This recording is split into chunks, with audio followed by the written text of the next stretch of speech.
Today I'm making a shop-made oval cutting jig because I needed to build this table. That video should be out in a few hours, so please check back. I started out the build by cutting the base to size. I'm making it out of 3/4 inch plywood, but 1/4 inch would be better.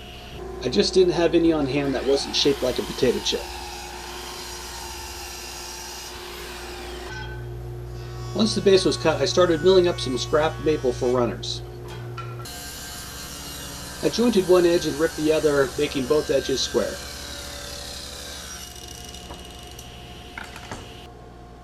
I tilted the blade to 10-ish degrees. The exact angle isn't important. Then I ripped off a strip from each side. These will be the edge guide pieces.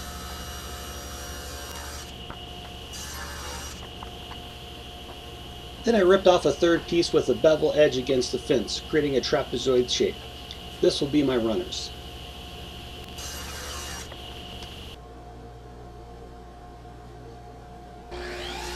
I cut two small sections off the trapezoid piece.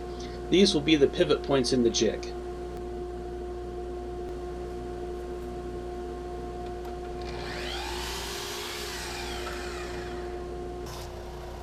I rounded over the edges at the spindle sander so the edges wouldn't get hung up on anything.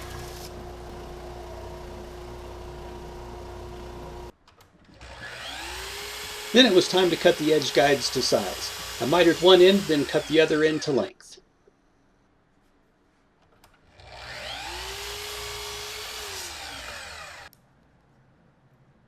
Back at the base piece I had cut earlier, I drew a few center lines to work from. I installed the first edge guide with some CA glue. I took extra care to be sure that the first two pieces were square.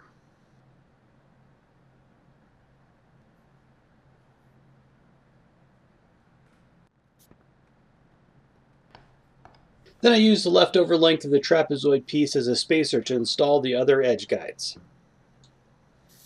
Before gluing in place, I made sure the trapezoid piece slid freely with minimal slop side to side. Then I just worked my way around the jig until I had all the pieces installed. Any glue squeeze out I cleaned up with a chisel.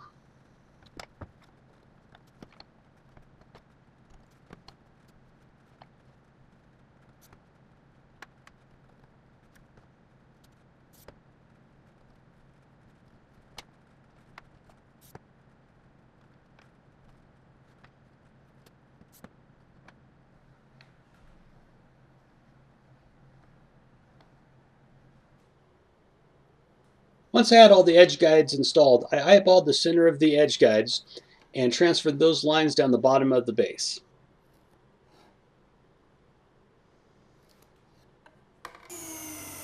I countersunk for some screws and added a few screws for strength.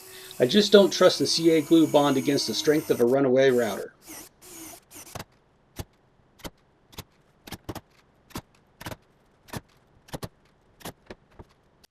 On my runners to create the pivot point, I found the center and drilled a hole for a 1/4 inch bolt to pass through.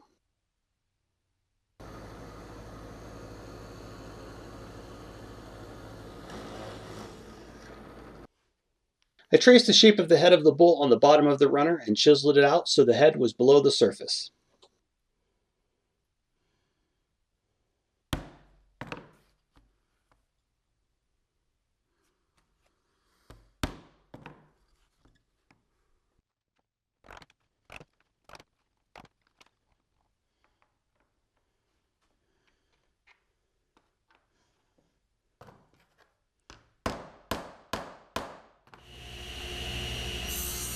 Now to make the swing arm. I ripped a piece of plywood to size and made sure both ends were square. I drew down a center line and then marked out every inch.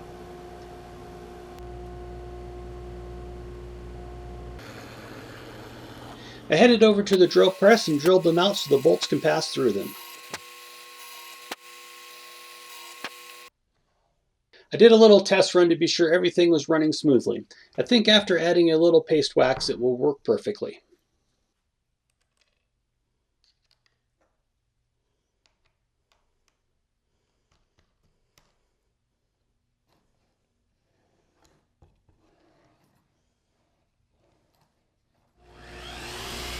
Now, to be sure the router won't hit the corners of the jig, I clipped off each corner at a 45-degree angle.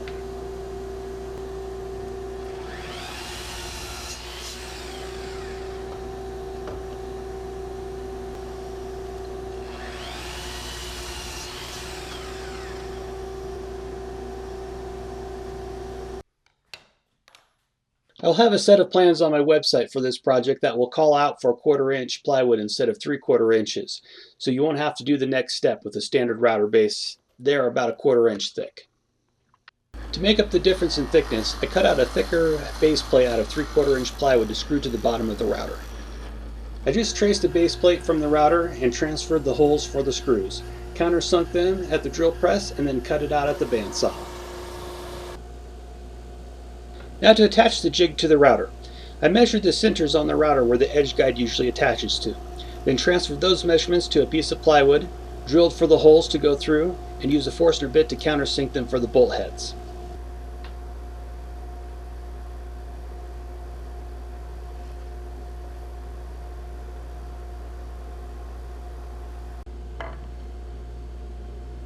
Here's where I screwed up. I should have assembled the jig as I had it built before taking that measurement. The edge guide of the jig creates an offset, so I actually needed a wider piece. But let's carry on like nothing happened. I cut that piece to the wrong width. Then pre-drilled for some screws. Attached it to the swing arm.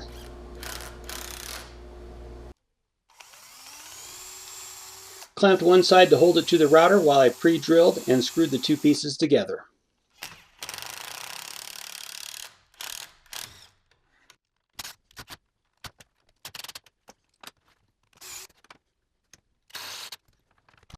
Here's the basic gist of how it goes together.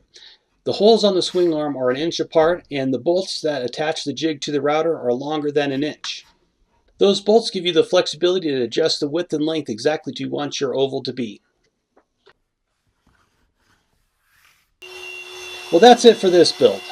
There are plans available on my website if you want to build one of these jigs, and be sure to check out my oval table video where I use this. And be sure to subscribe and hit that bell to get notified when my next video comes out.